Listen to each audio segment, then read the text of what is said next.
Hello केम छो बधा मजामां छो घरे छो सेफ छो वेरी गुड। चलो तो शुरू करवा जई रहेला छे आपणे आपणा रासायनिक गतिकी चेप्टरनो लेक्चर नंबर 3। ओके, आजना लेक्चरमां आपणे वात करीशुं रासायनिक प्रक्रियाना वेग विशेनी। शुं बोलीशुं एने इंग्लिशमां? Rate of reaction. शॉर्टमां जेने आपणे हवेथी याद राखीशुं ROR, रेट ऑफ रिएक्शन, रासायनिक प्रक्रियानो वेग।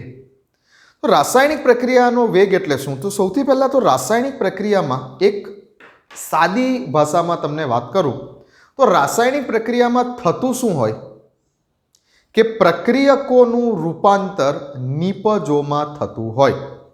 एग्री? रासायनिक प्रक्रिया दरमियान हमेशा शुं थतुं होय के भाई रासायनिक प्रक्रिया दरमियान जे प्रक्रियको छे ए प्रक्रियकोनुं रूपांतर निपजमां थाय छे।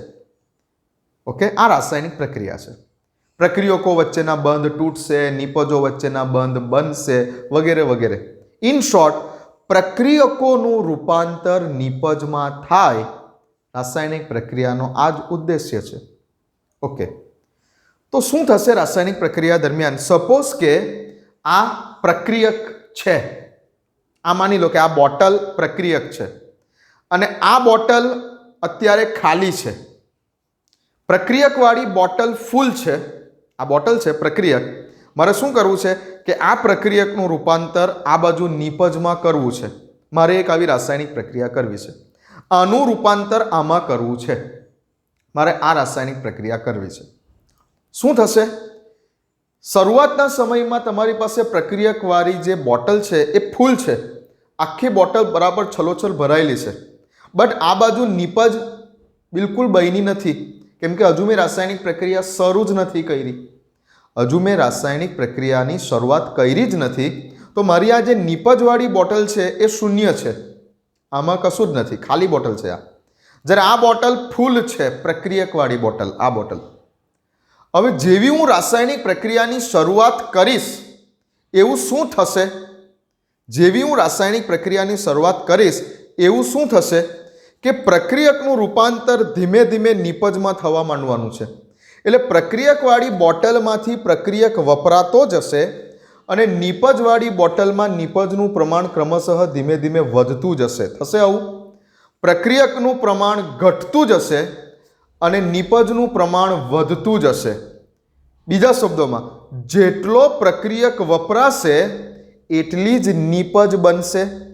તો પ્રક્રિયકનું પ્રમાણ જેટલું ઘટવાનું એટલું જ નિપજનું પ્રમાણ બનવાનું। બોલી શકો આવું? ઓકે, સો ઇન શોર્ટ, રાસાયણિક પ્રક્રિયા દરમિયાન હંમેશા શું થાય છે કે પ્રક્રિયકોનું રૂપાંતર નિપજોમાં થતું હોય છે કોઈ પણ રાસાયણિક પ્રક્રિયા દરમિયાન। कोईपण रासायनिक प्रक्रियानो उद्देश्य ए ज छे के प्रक्रियकमांथी शुं प्राप्त करवी? निपज प्राप्त करवी। कोईपण रासायनिक प्रक्रियानो उद्देश्य आ छे। हवे रासायनिक प्रक्रिया दरमियान हमेशा शुं थशे तो कि प्रक्रियक वपराशे। प्रक्रियकनुं जे प्रमाण हशे ए प्रक्रियकनुं प्रमाण शुं थशे? प्रक्रियकनुं प्रमाण घटशे रासायनिक प्रक्रिया दरमियान। અને નિપજનું પ્રમાણ શું થશે?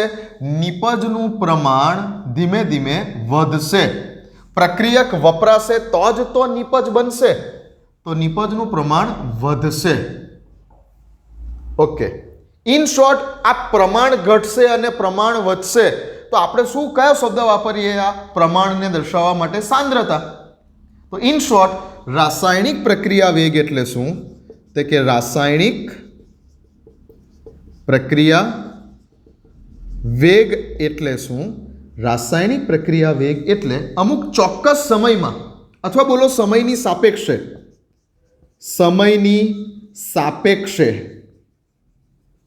सांद्रतामां थतो फेरफार। डेट्स इट, सांद्रतामां थतो फेरफार। आ एक तमे एक लाइनमां बोली शको। रासायनिक प्रक्रिया वेग एटले शुं? समयनी सापेक्षे सांद्रतामां थतो फेरफार। હવે સાંદ્રતામાં થતો ફેરફાર મેં શબ્દ લખ્યો છે, અહીંયા મેં કોની સાંદ્રતા શબ્દ નથી વાપર્યો, પ્રક્રિયકની સાંદ્રતા કે નિપજની સાંદ્રતા આવા શબ્દ મેં નથી વાપરા. મેં લખ્યું ખાલી સમયની સાપેક્ષે સાંદ્રતામાં થતો ફેરફાર. અહીંયા મેં વધે છે કે ઘટે છે એવો શબ્દ પણ નથી વાપર્યો. ફેરફાર વધી પણ શકે, ઘટી પણ શકે. જો પ્રક્રિયક હશે તો પ્રક્રિયકનું પ્રમાણ એટલે કે પ્રક્રિયકની સાંદ્રતા ઘટશે. જો નિપજ હશે તો નિપજનું પ્રમાણ એટલે કે નિપજની સાંદ્રતા વધશે. તો આ જ વસ્તુને જો મારે પ્રક્રિયકના અનુસંધાનમાં કે નિપજના અનુસંધાનમાં લખવી હોય તો હું શું લખી શકું? તો કે ભાઈ સમયની સાપેક્ષે પ્રક્રિયક જે છે આ પ્રક્રિયકની સાંદ્રતામાં થતો ઘટાડો, કેમ કે પ્રક્રિયક તો વપરાવાનો છે, પ્રક્રિયક વપરાવાનો છે તો જ તો નિપજ બનવાની છે. ઓકે, તો સમયની સાપેક્ષે પ્રક્રિયકની સાંદ્રતામાં થતો ઘટાડો, જેને પણ તમે રાસાયણિક પ્રક્રિયાનો વેગ બોલી શકો છો. અથવા હજુ બીજી રીતે બોલું, નિપજના અનુસંધાનમાં તો શું બોલું? સમયની સાપેક્ષે નિપજની સાંદ્રતામાં થતો વધારો, જેટલો પ્રક્રિયક વપરાશે એટલી જ નિપજ બનશે. ઓકે, સપોઝ કે પ્રક્રિયકના 2 મોલ વપરાયા તો નિપજના 2 મોલ બનવાના છે. ઓકે, આ બોટલમાંથી જેટલો પ્રક્રિયક ખાલી થશે અથવા તો વપરાશે તે જ આ બોટલમાં આવશે. ઓકે, આમાંથી જેટલું વપરાશે એટલું આ બોટલમાં જમા થશે.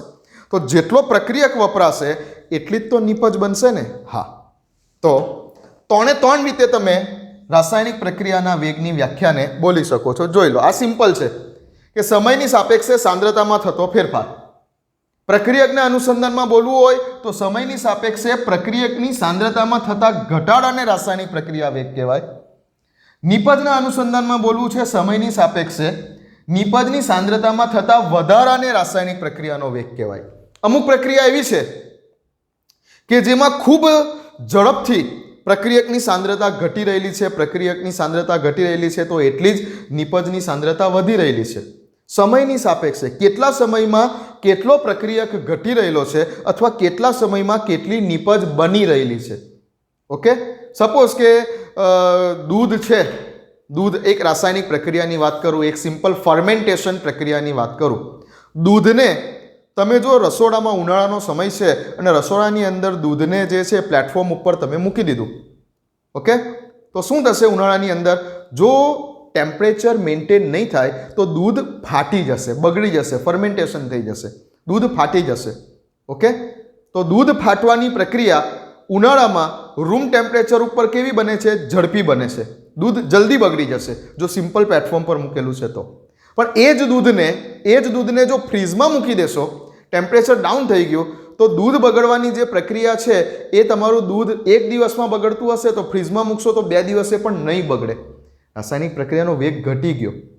ઓકે, એ પછી ટેમ્પરેચરને આ ફેક્ટર્સને બધી પછી વાત કરીશું. બટ અત્યારે તો ખાલી રાસાયણિક પ્રક્રિયા વેગ એટલે શું? સમયની સાપેક્ષે સાંદ્રતામાં થતો ફેરફાર, ધેટ્સ ઇટ. એને જ આપણે બોલીશું રાસાયણિક પ્રક્રિયાનો વેગ. પ્રક્રિયકના અનુસંધાનમાં બોલવું હોય તો આ રીતે, નિપજના અનુસંધાનમાં બોલવું હોય તો આ રીતે લખો. રાસાયણિક પ્રક્રિયા વેગ એટલે શું? લખો, નોટ બનાવો. ચાલો, નોટ બનાવો. ઓકે, ઠીક છે. હવે તમને એક એક્ઝામ્પલથી સમજાવીશ. આજે આપણે ખાલી રાસાયણિક પ્રક્રિયાના વેગ વિશેની જ વાત કરીશું, એનો જ કોન્સેપ્ટ ક્લિયર કરીશું. ચાલો, ધારો કે મારી પાસે કોઈ પ્રક્રિયા છે, ધારો કે મારી પાસે કોઈક પ્રક્રિયા એવી થાય છે કે જે પ્રક્રિયા દરમિયાન મને પ્રક્રિયક મારો એ છે, કેપિટલ એ છે, અને સામે મને નિપજ મળી રહેલી છે કેપિટલ બી. એમાંથી બી મને નિપજ બને છે. આવી કોઈ મારી એક રાસાયણિક પ્રક્રિયા છે. ઓકે, આના સપોઝ કે 1 મોલની સામે આના પણ 1 જ મોલ બને છે. ઓકે, એમાંથી બી બને છે. આવી કોઈ રાસાયણિક પ્રક્રિયા છે. ઠીક. હવે જ્યારે સમય 0 છે એટલે કે હજુ રાસાયણિક પ્રક્રિયા શરૂ નથી થઈ, ટાઈમ ઇઝ ઇક્વલ ટુ 0, રાસાયણિક પ્રક્રિયાની શરૂઆત નથી કરી, રાસાયણિક પ્રક્રિયા શરૂ જ નથી થઈ, તે દરમિયાન પ્રક્રિયક કેપિટલ એ ની સાંદ્રતા પ્રક્રિયક કેપિટલ એ ની સાંદ્રતા સમજો કે A0 છે, A0 છે, A0 છે. ક્યારે? જ્યારે પ્રક્રિયાની શરૂઆત નથી થઈ ત્યારે, જ્યારે પ્રક્રિયાની શરૂઆત નથી થઈ ત્યારે આ બાજુની બોટલમાં પ્રક્રિયક પૂરેપૂરો ભરેલો છે અને નિપજવાળી બોટલ ખાલી છે, તો આ બાજુ પ્રક્રિયકનું પ્રમાણ ફૂલ છે. પ્રક્રિયાની શરૂઆત નથી થઈ ત્યારે. ઓકે, તો પ્રક્રિયકની સાંદ્રતા A0 છે શરૂઆતના સમયમાં અને નિપજની સાંદ્રતા કેટલી છે? તો કે નિપજની સાંદ્રતા 0 છે. નિપજની સાંદ્રતા 0 છે. Okay, B0. નિપજની સાંદ્રતાને લખી દો. અહીંયા હું નિપજ તરફની જે સાંદ્રતા છે એ નિપજ તરફની સાંદ્રતાને બોલી દઉં છું હું B0, કે જે એકચ્યુઅલી કેટલી છે? 0 છે. નિપજ બની જ નથી, હજુ પ્રક્રિયા શરૂઆત જ નથી કરી. ઓકે, હવે અમુક સમય બાદ, 5 મિનિટ બાદ, 10 મિનિટ બાદ, 15 મિનિટ બાદ, તો ટાઈમ ઇઝ ઇક્વલ ટુ અમુક ટી.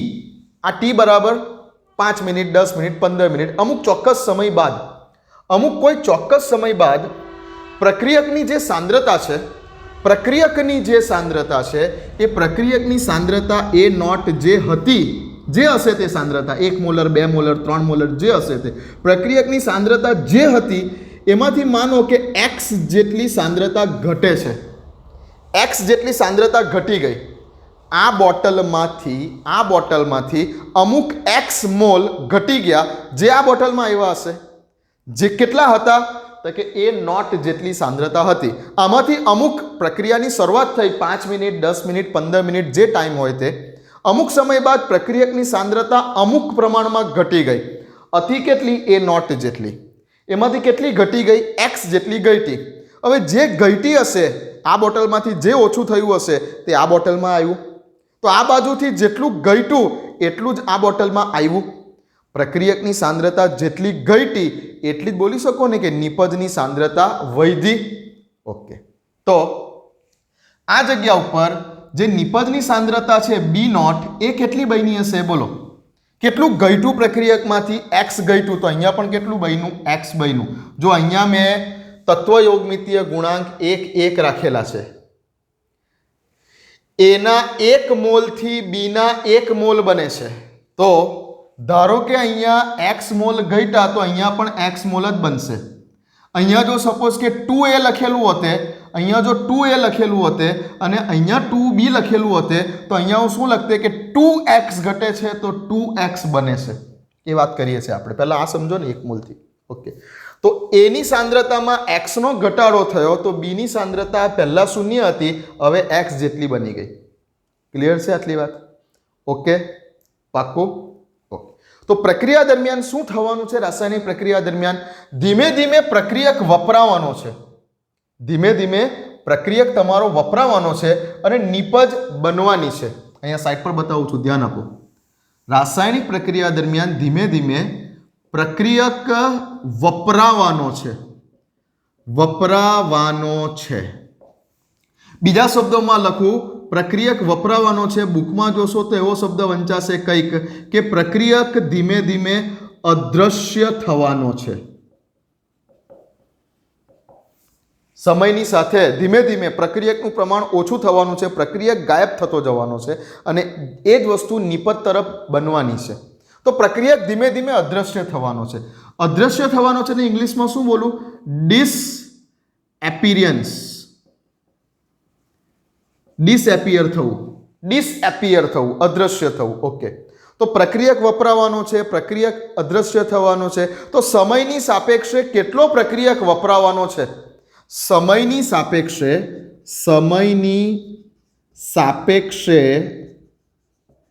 કેટલો પ્રક્રિયક વપરાવાનો છે, અદ્રશ્ય થવાનો છે, ડિસએપિયર થવાનો છે, આ બધા શબ્દો છે. તો પ્રક્રિયક વપરાવાનો છે. સમયની સાપેક્ષે કેટલો પ્રક્રિયક વપરાવાનો છે, જેને આપણે શું બોલીશું? Disappearance of reactant. Disappearance of reactant. Reactant એટલે પ્રક્રિયક. ડિસએપિયર થવું એટલે વપરાવું અથવા અદ્રશ્ય થવું, જેને શોર્ટમાં શું બોલીશું? DOR. સમજી લો. રાસાયણિક પ્રક્રિયા દરમિયાન પ્રક્રિયક વપરાવાનો છે. પ્રક્રિયક વપરાવાનો છે એટલે બીજા શબ્દોમાં બોલો, પ્રક્રિયક ધીમે ધીમે પ્રક્રિયા દરમિયાન અદ્રશ્ય થતો જશે. જેટલો પ્રક્રિયક અદ્રશ્ય થતો જશે એટલી જ નિપજ બનતી જશે. તો સમયની સાપેક્ષે કેટલો પ્રક્રિયક વપરાવાનો છે એને આપણે શું બોલીશું? ડિસએપિયરન્સ ઓફ રિએક્ટન્ટ, શોર્ટમાં જેને બોલીશું DOR. અને એ જ રીતે જેટલો પ્રક્રિયક વપરાશે, બીજા શબ્દોમાં જેટલો પ્રક્રિયક વપરાશે તેમ તેમ એટલી જ શું થશે? નિપજ બનવાની છે. નિપજ બનવાની છે. જેટલો પ્રક્રિયક વપરાશે એટલા પ્રમાણમાં નિપજ બનવાની છે. નિપજ બનવાની છે એને આપણે શું બોલીશું? નિપજ. જે શરૂઆતમાં નથી દેખાતી, રાસાયણિક પ્રક્રિયાની શરૂઆતમાં નિપજનું પ્રમાણ શૂન્ય હતું, નિપજ બિલકુલ દેખાતી જ ન હતી, તે ધીમે ધીમે હવે જેમ જેમ પ્રક્રિયક વપરાતો જશે તેમ તેમ નિપજ દેખાવા લાગશે, દ્રશ્ય થવાની છે.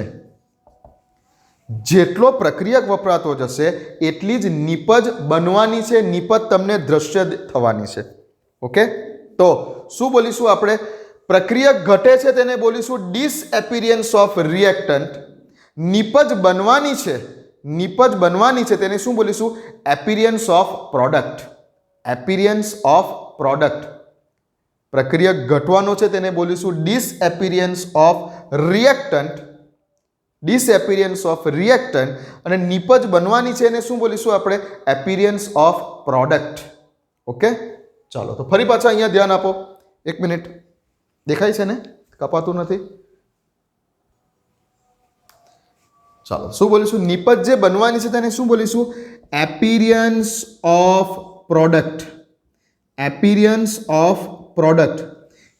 પ્રક્રિયક વપરાવાનો છે તેને શું બોલીશું? Disappearance of reactant. પ્રોડક્ટ બનવાની છે એને શું બોલીશું? Appearance of product. હવે સમયની સાપેક્ષે કેટલું ડિસએપિયર થાય છે કે સમયની સાપેક્ષે કેટલું એપિયર થાય છે, જેને શું બોલીશું આપણે? સમયની સાપેક્ષે રેટ ઓફ ડિસએપિયરન્સ. સમયની સાપેક્ષે કેટલો પ્રક્રિયક વપરાવાનો છે તો ડિસએપિયર ઓફ રિએક્ટન્ટ જે સમયની સાપેક્ષે થાય છે તેને શું બોલીશું આપણે? Rate of disappearance. કોણ ડિસએપિયર થાય છે? તો કે પ્રક્રિયક. અને સમયની સાપેક્ષે જે નિપજ બને છે તેને આપણે બોલીએ છીએ એપિયરન્સ ઓફ પ્રોડક્ટ. તો જ્યારે એના રેટની વાત કરીએ કે કેટલા વેગથી પ્રોડક્ટ બને છે અથવા કેટલા વેગથી પ્રક્રિયક ઘટે છે, તો કેટલા વેગથી પ્રક્રિયક ઘટે છે તેને બોલીશું રેટ ઓફ ડિસએપિયર થવું. અને કેટલા વેગથી પ્રોડક્ટ બને છે એને બોલીશું રેટ ઓફ એપિયર થવું. રેટ ઓફ ડિસએપિયર થવું અને રેટ ઓફ એપિયર થવું. ડિસએપિયર કોણ થાય? હંમેશા રિએક્ટન્ટ. અને એપિયર કોણ થાય? હંમેશા પ્રોડક્ટ. એપિયરન્સ ઓફ પ્રોડક્ટ થાય જ્યારે ડિસએપિયરન્સ ઓફ રિએક્ટન્ટ થાય. ક્લિયર આટલી વાત છે? ઓકે, ચાલો લખી લેજો આટલી વસ્તુ પણ. આ બધા અમુક શબ્દો જ્યારે લખતા આવશું ત્યારે શોર્ટમાં હું લખીશ ત્યારે આઈડિયા આવી જોઈએ કે મેં શું લખેલું છે. ઓકે, લખી લીધું? ચાલો ફરી પાછા કન્ટિન્યુ ટોપિક પર આવી જઈએ. તો આપણે કોઈ એક પ્રક્રિયા લીધી કે જેમાં એના 1 મોલમાંથી બીના 1 મોલ બની રહેલા છે, જ્યાં આપણો એ પ્રક્રિયક છે અને બી આપણી નિપજ છે. ઓકે, પ્રક્રિયાની શરૂઆતના સમયમાં કે જ્યારે ટાઈમ 0 હતો, હજુ પ્રક્રિયાની શરૂઆત નથી થઈ, ત્યારે પ્રક્રિયક કેપિટલ એ ની સાંદ્રતા ધારો કે એ નોટ છે અને કેપિટલ બી જે નિપજ છે તે બની જ નથી હજુ, એટલે તેની સાંદ્રતા 0 છે શરૂઆતના સમયમાં. અમુક ચોક્કસ સમય બાદ after time T, 5 minute, 10 minute, 15 minute, અમુક ચોક્કસ કોઈ સમય બાદ જે આપણે પ્રક્રિયક છે એમાં x જેટલા મોલિક્યુલ્સ એની સાંદ્રતામાં x જેટલો ઘટાડો થાય છે. હવે જેટલો પ્રક્રિયક ઘટે છે સામે એટલી જ નિપજ બને છે. તો નિપજની સાંદ્રતા આમાંથી x ગઈ હતી તો આ પહેલા 0 હતી, હવે x બની. ક્લિયર આટલી વાત? ઓકે, હવે મારે લખવું છે કે રેટ ઓફ ડિસએપિયરન્સ રેટ ઓફ ડિસએપિરિયન્સ મારે લખવું છે ROD લખવું છે. હવે રેટ ઓફ ડિસએપિરિયન્સ ઓફ લખી દઉં કેપિટલ A. રાસાયણિક પ્રક્રિયા દરમિયાન પ્રક્રિયક છે આપણો કેપિટલ A શું છે આપણો આ પ્રક્રિયક છે. પ્રક્રિયક હંમેશા ડિસએપિયર થશે અને નિપજ હંમેશા એપિયર થશે બનશે. તો rate of disappear of A શોર્ટમાં લખું ROD rate of disappear capital A વપરાવાનો દર કેપિટલ A વપરાવાનો વેગ શું છે તો શું લખીશું તો કે ભાઈ શું હતો રાસાયણિક પ્રક્રિયા વેગ એટલે શું હતી સાંદ્રતામાં થતો ફેરફારના છેદમાં સમય અમુક ચોક્કસ સમયમાં કેટલી સાંદ્રતામાં ફેરફાર થાય છે. હવે સાંદ્રતામાં થતો ફેરફાર કેપિટલ A ની સાંદ્રતામાં થતો ફેરફાર ના છેદમાં કેટલા સમયમાં આ સાંદ્રતામાં ફેરફાર થાય છે. હવે એની સાંદ્રતામાં થતો ફેરફાર એટલે કે ડેલ્ટા A લખું. હા કેટલા સમયમાં આ ફેરફાર થાય છે એટલે કે સમયમાં કેટલો ફેરફાર થયો કેટલા સમયમાં આવું થયું તો કે ડેલ્ટા T લખું. હા ચાલો ધ્યાન આપજો બરાબર. હવે ડેલ્ટા A એટલે શું તો કે ફાઇનલ માઇનસ ઇનિશિયલ ફેરફાર. તો ફાઇનલ સાંદ્રતા માઇનસ ઇનિશિયલ સાંદ્રતા અંતિમ સાંદ્રતા ઓછા પ્રારંભિક સાંદ્રતા. તો આપણે વાત કરીએ છીએ T સમય ઉપર તો આ થઈ ગઈ તમારી અંતિમ સાંદ્રતા આ થઈ ગઈ તમારી શરૂઆતની સાંદ્રતા. તો અંતિમ સાંદ્રતામાંથી શરૂઆતની સાંદ્રતાને બાદ કરો અંતિમ સાંદ્રતામાંથી શરૂઆતની સાંદ્રતાને બાદ કરશો એટલે તમને શું મળશે એની સાંદ્રતામાં થતો ફેરફાર. તો શું લખીશ અંતિમ સાંદ્રતા ઓછા શરૂઆતની સાંદ્રતા ના છેદમાં સમયમાં કેટલો ડિફરન્સ આવ્યો પહેલા સમય કેટલો હતો 0 પછી કેટલો થયો T. તો અંતિમ સમય કેટલો T શરૂઆતનો સમય કેટલો હતો 0 એટલે T બાકી રહેશે. ઓકે અંતિમ સાંદ્રતા કેટલી છે આ સાંદ્રતા બતાવે છે શું છે અંતિમ સાંદ્રતા A0 - x ઓછા શરૂઆતની સાંદ્રતા કેટલી છે શરૂઆતની સાંદ્રતા કેટલી છે શરૂઆતની સાંદ્રતા લીધેલી છે A0 જેટલી ડિવાઇડેડ બાય સમય T - 0 એટલે T. ચલો સાદું રૂપ આપીએ તો શું થશે અહીંયાથી A0 કેન્સલ થઈ જશે બાકી રહેશે -x/t. આ થયું રેટ ઓફ ડિસએપિરિયન્સ ઓફ A પ્રક્રિયક કેટલા વેગથી ઘટી રહેલો છે તો -x/t. હવે ધ્યાન રાખજો નોંધ ખાસ ધ્યાન રાખજો કે રેટ એટલે કે વેગ જેને આપણે રેટ બોલીએ છીએ ઇંગ્લિશમાં ગુજરાતીમાં જેને વેગ બોલીએ છીએ ક્યારેય પણ નેગેટિવ હોઈ શકે નહીં. હું તમને પૂછું કે અમુક પ્રક્રિયકની સાંદ્રતા સપોઝ કે પ્રક્રિયકની સાંદ્રતા 0.5 મોલ પ્રતિ લિટર 1 સેકન્ડમાં ઘટી રહેલી છે. પ્રક્રિયકનું કેટલું પ્રમાણ 1 સેકન્ડમાં ઘટી રહેલું છે તો કે 0.5 મોલર જેટલું પ્રમાણ 1 સેકન્ડમાં ઘટી રહેલું છે. આવું રીતે હું બોલીશ તે વખતે હું શું એવું બોલીશ કે -0.5 મોલર સાંદ્રતાને તમે ક્યારેય પણ માઇનસમાં બોલો છો -0.5 મોલર સાંદ્રતા -0.75 મોલર સાંદ્રતા. ઓકે તો રેટ ક્યારેય પણ નેગેટિવ હોઈ શકે નહીં.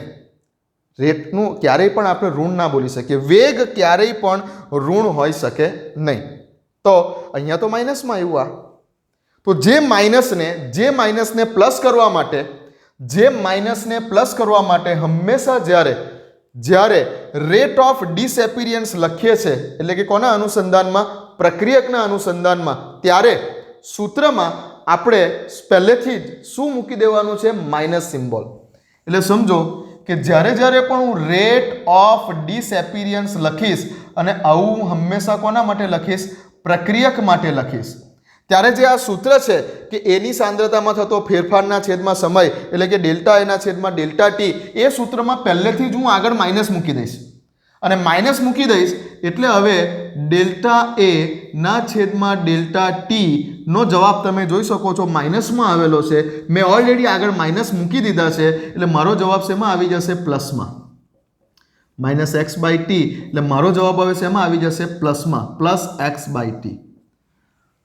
તો ઘણા બધા શિક્ષકો કે તમે જો ગોખણપટ્ટી કરતા હોય તો કે ઘણા બધા મેક્સિમમ ઘણા બધા શિક્ષકો પણ એવી રીતે શીખવાડશે કે ભાઈ જ્યારે પ્રક્રિયકના અનુસંધાનમાં તમે રાસાયણિક પ્રક્રિયાનો વેગ લખી રહ્યા છો ત્યારે આગળ સિમ્બોલ માઇનસ લખી દેવાનો. પણ આ માઇનસ કેમ લખવાનો? તેનું રીઝન આ છે કે રેટ ક્યારેય પણ ઋણ હોઈ શકે નહીં. ઓકે, હવે આ જ વસ્તુ આપણે નિપજના અનુસંધાનમાં સમજીએ. આ મેં પ્રક્રિયકના અનુસંધાનમાં લખ્યું છે. રેટ ઓફ ડિસએપિયર બતાવેલું છે. હવે મારે તમને રેટ ઓફ એપિયર બતાવવાનું છે. ચલો લખો પહેલા આટલું, લખો પહેલા આટલું. લખી લીધું હશે? ઓકે, લખી લીધું હશે? ઓકે. હવે મારે તમને આ જ વસ્તુ નિપજના અનુસંધાનમાં બતાવી છે. ધ્યાન આપો.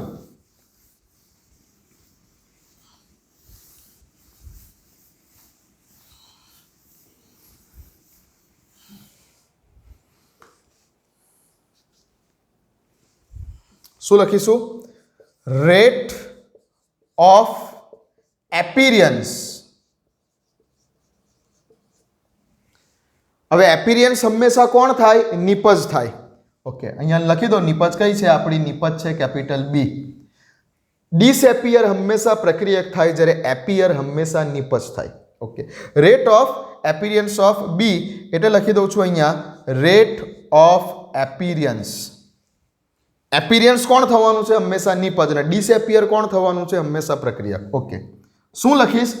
તો કે ભાઈ જેવી રીતે પેલા માટે લખેલું ડેલ્ટા એ ના છેદમાં ડેલ્ટા ટી, એવી રીતે આના માટે લખીશ ડેલ્ટા બી ના છેદમાં ડેલ્ટા ટી.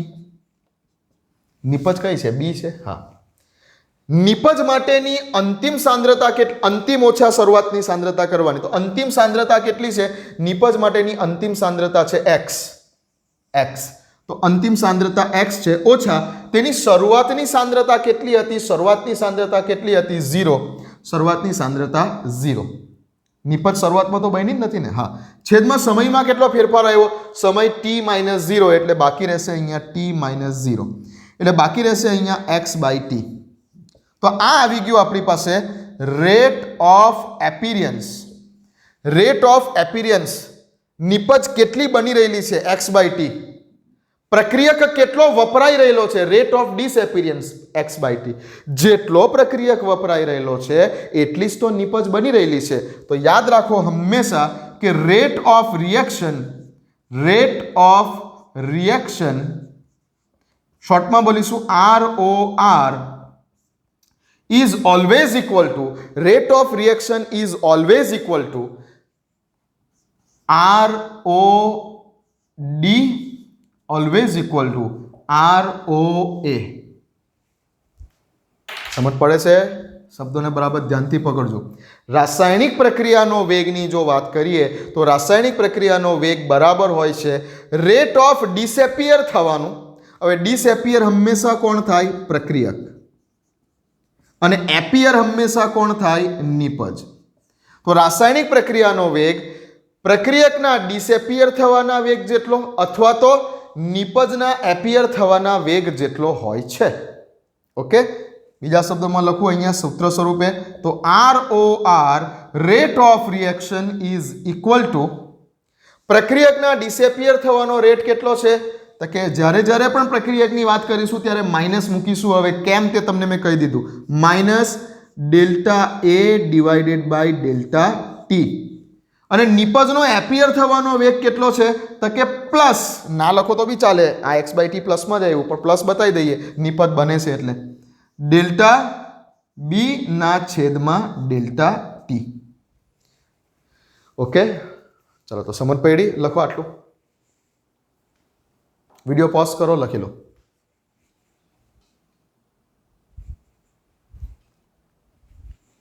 ક્લિયર? ઓકે, ચાલો તો હવે તમને શું છે એ શોર્ટમાં કહી દઉં. તો કોઈ પણ સમીકરણ તમને આપે અને એવું કહે કે ભાઈ આપેલ રાસાયણિક પ્રક્રિયા માટે પ્રક્રિયા વેગનું રાસાયણિક પ્રક્રિયા માટે પ્રક્રિયા વેગનું સમીકરણ લખો. આપેલ રાસાયણિક પ્રક્રિયા માટે રાસાયણિક પ્રક્રિયા વેગનું સમીકરણ લખો. ધ્યાન આપો. A વત્તા B gives A માંથી B. ઓકે, A માંથી B બને છે. ચલો, એના માટે રાસાયણિક પ્રક્રિયા વેગ ઇંગ્લિશમાં બોલીશું ROR નું સમીકરણ લખો. આવું કહી દીધું. હવે તો શું કરીશું? પ્રક્રિયક A છે, નિપજ B છે. પ્રક્રિયક વખતે હંમેશા માઇનસ મૂકીશું. કેમ તે તમને ખબર છે? ઓકે. એની સાંદ્રતામાં થતો ફેરફાર ના છેદમાં કેટલા સમયમાં, તો કે ડેલ્ટા ટી. કેટલા સમયમાં કેટલી સાંદ્રતા ઘટી. માઇનસ સિમ્બોલ એ રીતે પણ સમજી શકો છો કે ઘટાડો થાય છે. ઓકે. રાસાયણિક પ્રક્રિયા વેગ બરાબર એની સાંદ્રતામાં સમયની સાપેક્ષે કેટલો ફેરફાર આવ્યો, એટલે કે કેટલી ઘટી. અથવા આ જ વસ્તુને બીના અનુસંધાનમાં નિપજના અનુસંધાનમાં બોલવી હોય તો પ્લસ. પ્રક્રિયક ઘટે છે પણ નિપજ તો બને છે ને, એટલે એવું સમજી શકો છો કે પ્લસ. તો નિપજનું પ્રમાણ, નિપજની સાંદ્રતામાં કેટલો ફેરફાર આવ્યો, એટલે કે નિપજનું પ્રમાણ કેટલું વધ્યું એટલે સમજી શકો છો પ્લસ ડેલ્ટા ટી. થઈ ગઈ વાત.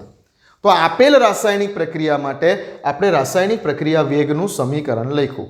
આ જ રીતે બીજી કોઈ પ્રક્રિયા લખી આપું કે ભાઈ x plus y is equal to x plus y ભેગા થઈને z બનાવી રહેલા છે.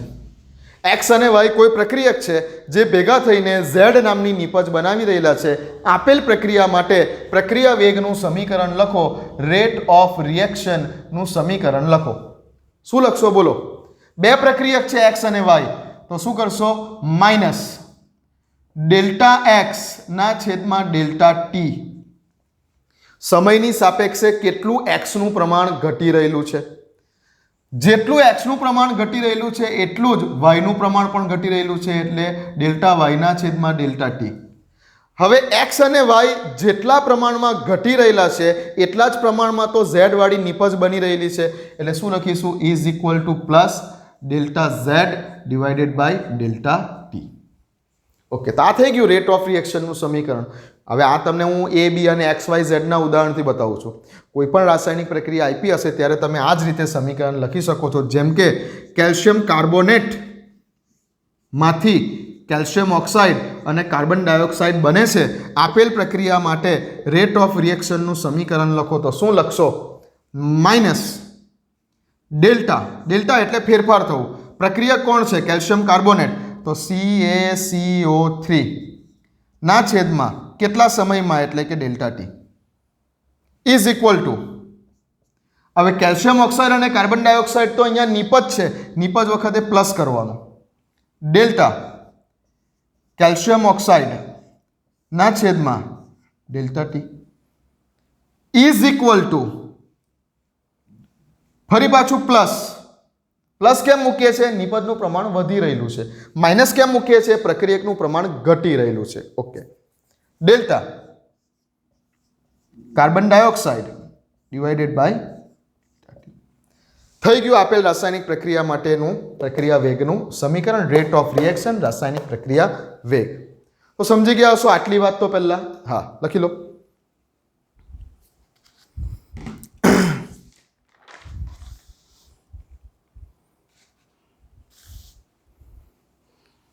ચાલો, લખી લીધું? ઓકે, ક્લિયર વાત? હા. હવે વાત છે કે જ્યારે આ તો ક્યારે કે જ્યારે તત્વયોગમિતીય ગુણાંક 1 રહે છે ને ત્યારે, તત્વયોગમિતીય ગુણાંકો જ્યારે 1 હોય છે, બંનેના 1 મોલ છે, આના 1 મોલથી આનો 1 મોલ બને છે ત્યારની કન્ડિશન છે. ઓકે, પણ હવે સપોઝ કે કદાચ આવું હોય કે પ્રક્રિયકના 2 મોલની સામે નિપજના 3 મોલ બન્યા. હવે શું કરીએ?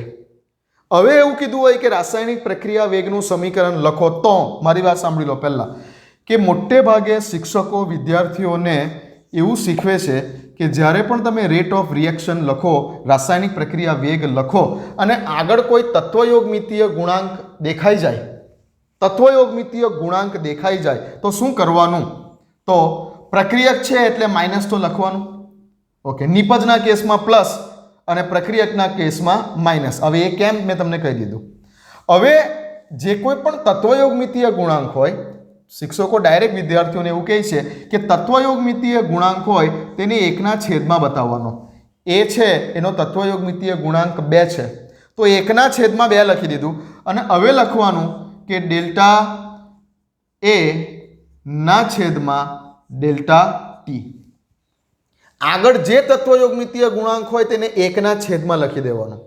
ઓકે, અને નિપજના કેસમાં પણ આ થયું તમારો rate of disappearance of A, અને નિપજના કેસમાં rate of appearance of B ની વાત કરીએ તો ડેલ્ટા બી ના છેદમાં ડેલ્ટા ટી, જે પ્લસમાં લખીશું. ઓકે, બટ જે તત્વયોગમિતીય ગુણાંક હોય તેને એકના છેદમાં 3 આવું બતાવવાનું.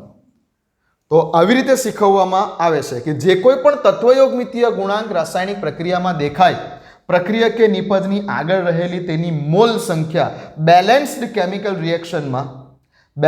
કેમિકલ રિએક્શનમાં પ્રક્રિયક કે નિપજના મોલની આગળ લખેલી જે આ મોલ સંખ્યા છે, રાસાયણિક પ્રક્રિયા વેગનું સમીકરણ લખતી વખતે તેને એકના છેદમાં લખવાની. આવું શીખવાડી દે છે. ઓકે, પણ આ કેમ એકના છેદમાં લખવાની, કેમ, એનું કારણ હું તમને કહીશ. હવે મેં તમને અત્યારે પહેલા કીધું કે રાસાયણિક પ્રક્રિયાનો વેગ રેટ ઓફ રિએક્શન હંમેશા હોય છે, રેટ ઓફ રિએક્શન હંમેશા હોય છે રેટ ઓફ ડિસએપિયરન્સ જેટલો, અથવા બોલો રેટ ઓફ એપિયરન્સ જેટલો. ડિસએપિયર કોણ થાય? હંમેશા પ્રક્રિયક થાય, અને એપિયર કોણ થાય? હંમેશા નિપજ થાય. ઓકે, હવે ધ્યાન આપજો. આવું ડાયરેક્ટલી પણ હું તમને કહી શકते કે રાસાયણિક પ્રક્રિયા વેગનું સમીકરણ લખો ત્યારે આગળ રહેલા તત્વયોગમિતીય ગુણાંકને એકના છેદમાં મૂકવાનું, પ્રક્રિયક હોય કે નિપજ હોય. પણ કેમ? એનો જવાબ હવે શરૂ કરીએ છીએ. ધ્યાન આપો.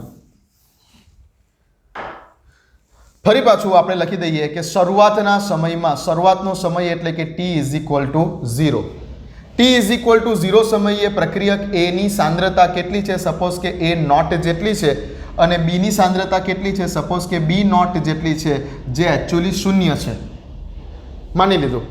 ઓકે, t બરાબર અમુક કોઈ t જેટલા સમયે 5 મિનિટ, 10 મિનિટ, 15 મિનિટ, કોઈ અમુક t જેટલા સમયે હવે A નોટ માંથી કેટલી વપરાઈ જાય છે? અતિ કેટલી? A નોટ જેટલી સાંદ્રતા વપરાઈ કેટલી જાય છે? તો માની લો કે વપરાઈ જાય છે અહીંયા 2x જેટલી વપરાઈ જાય છે. મેં કેમ 2x લખ્યા અહીંયા? કેમ કે અહીંયા તત્વયોગમિતિ એવું કહે છે કે આના 2 મોલ વપરાય છે તો આના 3 મોલ બને છે.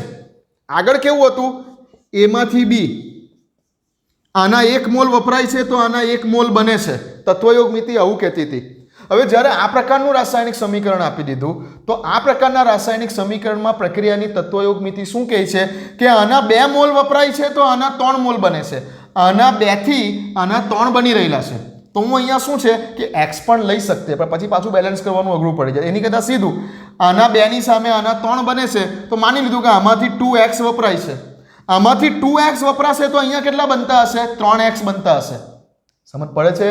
તત્વયોગમિતિ વિશે જાણો છો? ધોરણ 11 માં ખૂબ ડિટેલમાં તમને કરાવેલું છે. તત્વયોગમિતિ ક્લિયર છે આ વસ્તુ? આના 2 મોલથી આના 3 મોલ બને છે.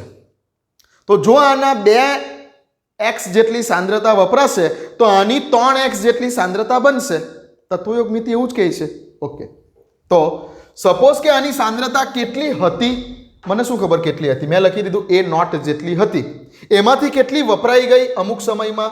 તો કે 2x જેટલી વપરાઈ ગઈ. એટલે A નોટ માંથી મેં 2x ને બાદ કરી દીધા. હવે પેલી બાજુ કેટલા બન્યા હશે? શરૂઆતમાં તો 0 હતા. હવે કેટલા બન્યા હશે નિપજના મોલ?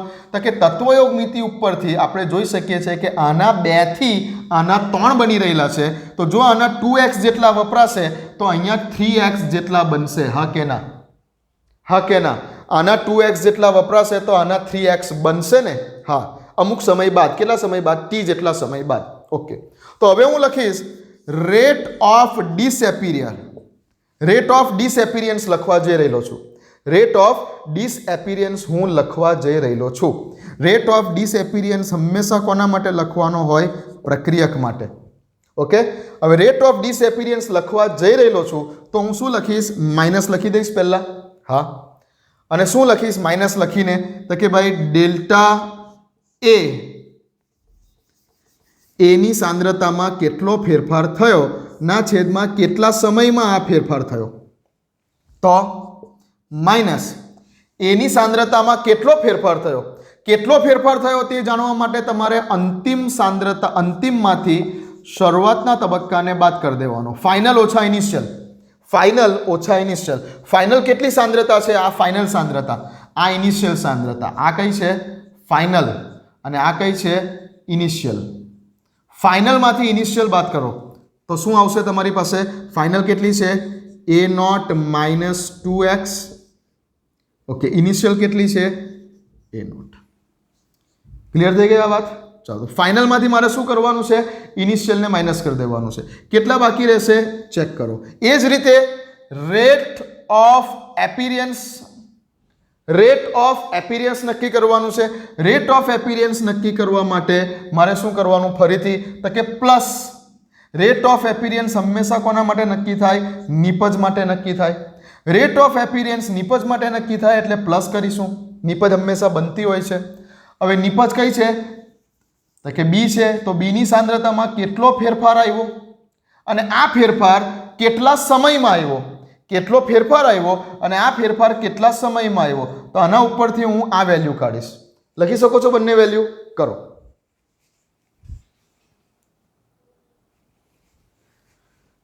ચલો કરશો. શું આવશે?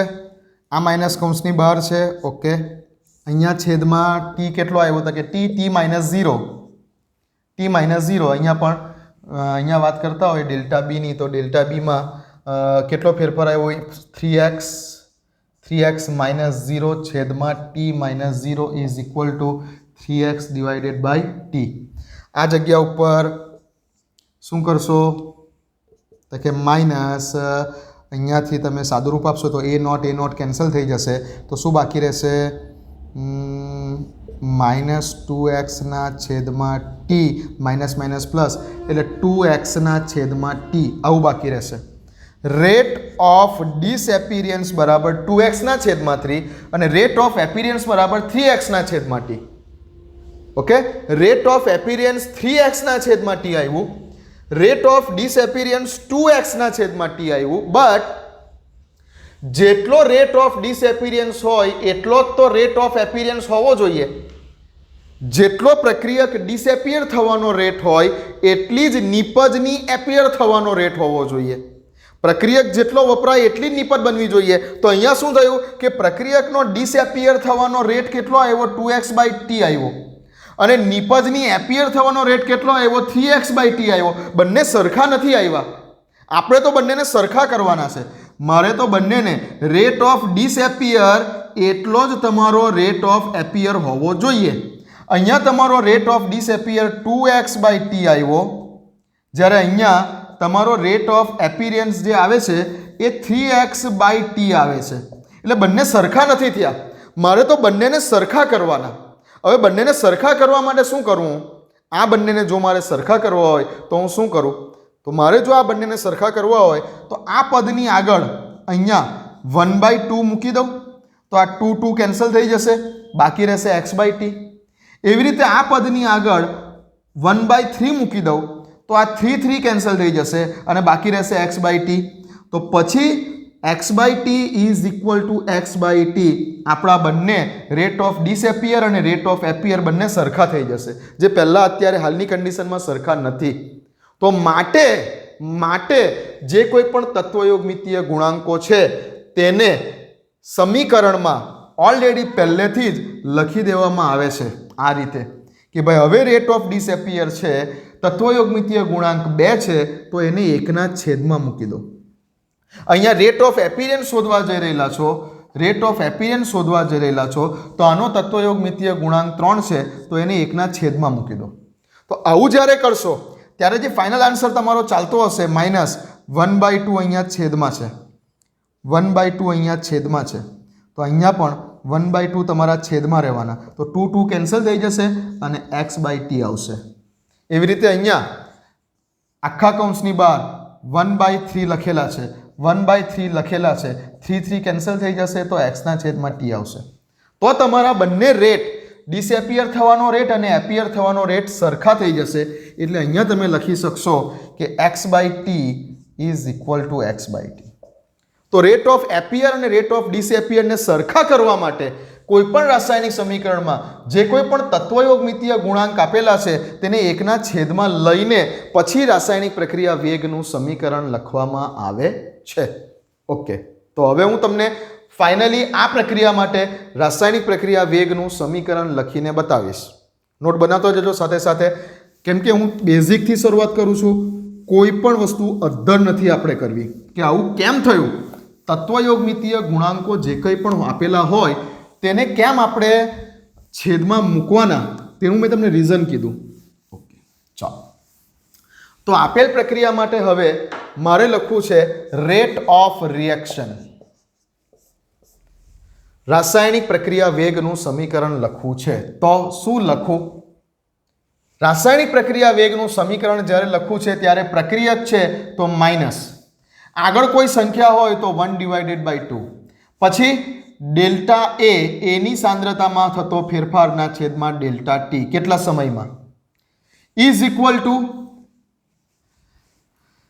નિપજની સાંદ્રતામાં વધારો થશે એટલે પ્લસ કોઈ તત્વયોગમિતીય ગુણાંક છે, હા છે, તો 1/3 બીની સાંદ્રતામાં થતો ફેરફાર ના છેદમાં કેટલા સમયમાં એટલે કે ડેલ્ટા ટી. તો આ થઈ ગયું તેનું પ્રક્રિયા વેગ સમીકરણ, રાસાયણિક પ્રક્રિયા વેગનું સમીકરણ. હજુ પણ સમજો, આ રાસાયણિક પ્રક્રિયા વેગનું સમીકરણ થયું, પણ હું તમને એવું પૂછું કે ડિસએપિયરન્સ ઓફ રિએક્ટન્ટ અથવા તો એપિયરન્સ ઓફ પ્રોડક્ટ, ડિસએપિયર થવાનો રેટ કેટલો છે? રેટ ઓફ ડિસએપિયર કેટલો છે? રેટ ઓફ ડિસએપિયર કેટલો છે? ડિસએપિયર થવાનો રેટ કેટલો છે? તમે શું લખશો? માઇનસ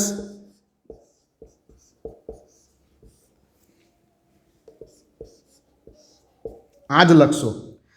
રેટ ઓફ ડિસએપિયર હંમેશા કોણ થાય? પ્રક્રિયક થાય. તો પ્રક્રિયકના ડિસએપિયર થવાનો રેટ કેટલો છે તે વખતે તમે કોઈ પણ અહીંયા તત્વયોગમિતીય ગુણાંકોને ધ્યાનમાં નહીં લો. આ તો કેમ મૂક્યા છે છેદમાં? રેટ ઓફ ડિસએપિયર અને રેટ ઓફ એપિયરને સરખા કરવા માટે રાસાયણિક પ્રક્રિયા વેગનું સમીકરણ લખતી વખતે આ લખવાનું. પણ કોઈ એવું પૂછી લે કે પ્રક્રિયકનો ડિસએપિયર થવાનો રેટ કેટલો છે, તો સીધું જે છે તે જ. અથવા તો કોઈ એવું પૂછી લે કે રેટ ઓફ એપિયર કેટલો છે, રેટ ઓફ એપિયર હંમેશા નિપજ માટે હોય તો તત્વયોગમિતીય ગુણાંક સાથે કોઈ લેવા દેવા નહીં એને. ROA is equal to plus delta B ના છેદમાં ડેલ્ટા ટી. આ વખતે નીચે તત્વયોગમિતીય ગુણાંક મૂકવાના નહીં. રેટ ઓફ ડિસએપિયર કે રેટ ઓફ એપિયર પૂછે તે વખતે તત્વયોગમિતીય ગુણાંકો નીચે દર્શાવવાના નહીં. આ કેમ દર્શાવ્યા? બંનેને સરખા કરવા માટે આગળ રહેલા તત્વયોગમિતીય ગુણાંકોને આપણે છેદમાં લખ્યા. કેમ કે રાસાયણિક પ્રક્રિયા વેગનું સમીકરણ જ્યારે પણ લખીએ, રાસાયણિક પ્રક્રિયા વેગનું સમીકરણ જ્યારે પણ લખીએ, રાસાયણિક પ્રક્રિયા વેગનું સમીકરણ જ્યારે પણ લખીએ ત્યારે એપિયર થવાનો રેટ અને ડિસએપિયર થવાનો રેટ સરખા જ થવા જોઈએ. જેટલો પ્રક્રિયક ઘટે એટલી નિપજ બનવી જ જોઈએ.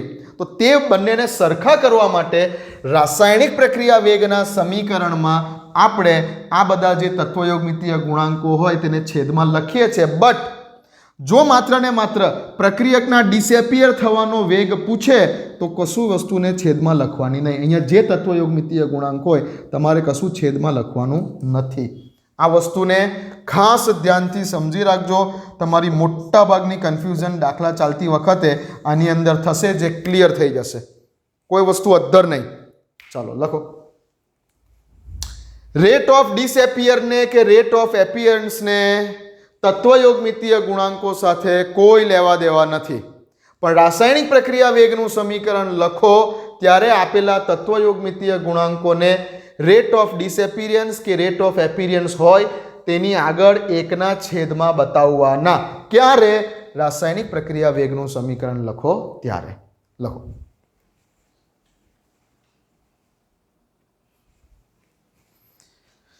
ચલો ક્લિયર છે આટલી બાબતો? ઓકે, તો હવે તમને એકદમ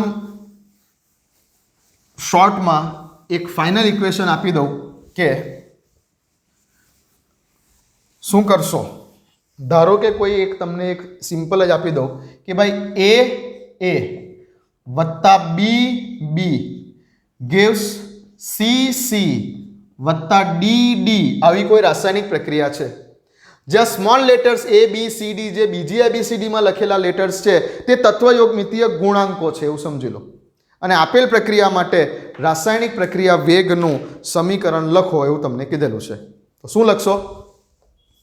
રાસાયણિક પ્રક્રિયા વેગ, ઇંગ્લિશ શોર્ટમાં બોલીશું ROR, rate of reaction, is equal to, પ્રક્રિયાથી શરૂઆત કરીએ, માઇનસ મોલ સંખ્યા સ્મોલ એ, એકના છેદમાં સ્મોલ એ, ડેલ્ટા એ ના છેદમાં ડેલ્ટા ટી.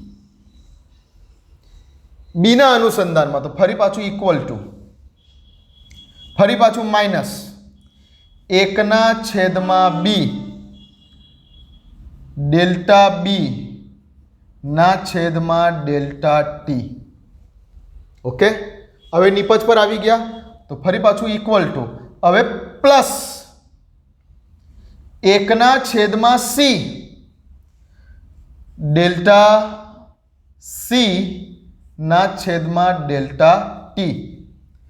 ફરી પાછી બીજી નિપજ ડી, તો ફરી પાછું plus 1 divided by small D delta D ના છેદમાં ડેલ્ટા ટી. હવે દુનિયાનું કોઈ પણ રાસાયણિક સમીકરણ આવે આ રીતે રાસાયણિક પ્રક્રિયા વેગનું સમીકરણ લખવાનું. લખી લો.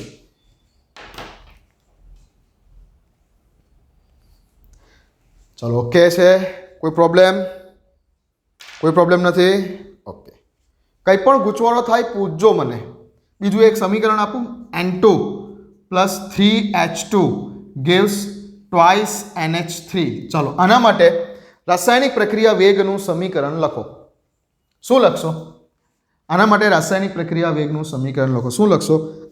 ROR, રાસાયણિક પ્રક્રિયા વેગ બરાબર શું લખશો? બોલો. N2 કશું છે આગળ? કશું નથી તો કોઈ પ્રોબ્લેમ નથી. કશું નથી તો એક સમજી લો, માઇનસ હવે એકના છેદમાં એક લખવાનો કોઈ મતલબ નથી ને. એકના છેદમાં એક લખવું કોઈ મતલબ નથી. ઓકે, ચલો તો માઇનસ ડેલ્ટા N2 ના છેદમાં ડેલ્ટા ટી. H2 છે ઇક્વલ ટુ કરું, H2 છે, H2 ની આગળ તત્વયોગમિતીય ગુણાંક 3 છે તો માઇનસ તો કરીશ જ, પ્રક્રિયક છે એટલે 1/3 લખીશ, ડેલ્ટા લખીશ H2 ના છેદમાં ડેલ્ટા ટી. ઓકે, હવે નિપજ આવી ગઈ, ફરી પાછું ઇક્વલ ટુ લખીશ. શું છે આગળ લખેલી સંખ્યા? 2 છે તો પ્લસ કરીશ, નિપજ છે એટલે 1/2 લખીશ, આગળ 2 1/2 ડી બાય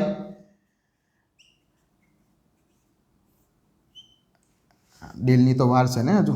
ઓકે, અત્યારે તો ડેલ્ટા પર ચાલવાનું છે, ડેલ્ટા NH3 ડેલ્ટા ટી. તો આ થઈ ગયું રાસાયણિક પ્રક્રિયા વેગનું સમીકરણ. ચાલો લખો.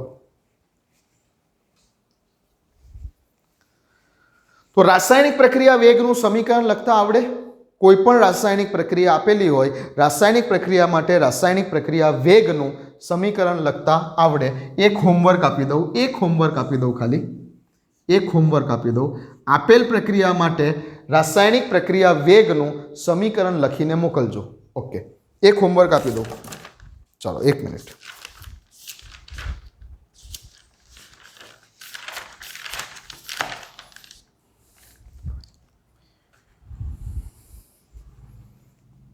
પહેલી પ્રક્રિયા, ટ્વાઇસ N2O5 gives, ઓકે, રાસાયણિક પ્રક્રિયા વેગ 4NO2 પ્લસ 5 2 10 ને 4 2 8 O2. આ પ્રક્રિયા માટે રાસાયણિક પ્રક્રિયા વેગનું સમીકરણ લખીને મોકલજો. બીજી બી એક લખી રાખો, SO2 plus 1/2 O2 gives SO3. આ પ્રક્રિયા માટે રાસાયણિક પ્રક્રિયા વેગનું સમીકરણ લખીને મોકલો. તો બે પ્રક્રિયા આપી, બે પ્રક્રિયા માટે તમારે મને રાસાયણિક પ્રક્રિયા વેગ રેટ ઓફ રિએક્શનનું સમીકરણ લખીને મોકલવાનું. ક્લિયર? ચલો પૂરું કરીએ છીએ આ વિડીયો આજે અહીંયા. નેક્સ્ટ ટાઈમ રાસાયણિક પ્રક્રિયા વેગના કેટલા પ્રકારો છે? 3 પ્રકારના રાસાયણિક પ્રક્રિયાના વેગને દર્શાવી શકાય. સરેરાશ વેગ, ઇન્સ્ટન્ટ વેગ એટલે કે તત્કાલીન વેગ અને શરૂઆતનો વેગ. તો સરેરાશ વેગ, તત્કાલીન વેગ અને શરૂઆતનો વેગ, આ 3 પ્રકારોએ રાસાયણિક પ્રક્રિયા વેગને વહેંચી શકાય છે. તો શું ડિફરન્સ છે 3 રાસાયણિક પ્રક્રિયા વેગને 3 પ્રકારોએ વહેંચીશું. એવરેજ રેટ લઈશું, સરેરાશ વેગ લઈશું, પછી લઈશું આપણે ઇન્સ્ટન્ટ વેગ, તત્કાલીન વેગ લઈશું રાસાયણિક પ્રક્રિયાનો, અને શરૂઆતનો વેગ. આ 3માં શું ડિફરન્સ છે, આ 3 વસ્તુ ઉપર આપણો નેક્સ્ટ વિડીયો રહેશે. ચલો પૂરું કરો, આ હોમવર્ક મોકલો, મળીએ.